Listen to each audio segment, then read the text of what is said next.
This is a ring push-up. Now, a ring push-up compared to a bench press and a dumbbell bench press, and we think about this as a continuum in terms of stability, the rings are going to be a lot less stable than a bench press, and even less stable than dumbbells.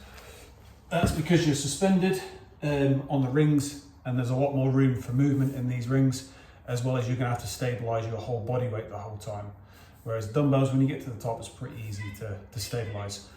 So with this, just make sure that the rings are secure.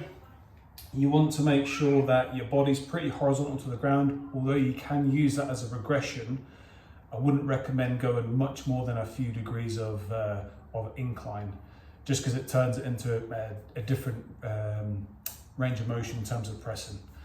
So from here, you'll notice it's the same as any other pushing that you're going to do.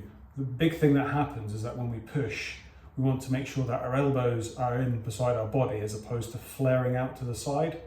So making sure that as we get ourselves ready at the top, shoulders back and down, and we're going to do the exact same motion from pushing to here again.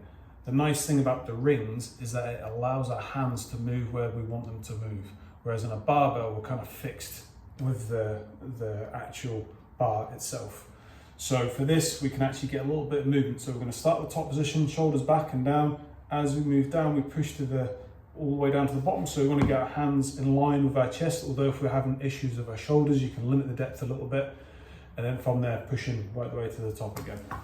So I'll give you a demo. Start in the top position, down and then back up.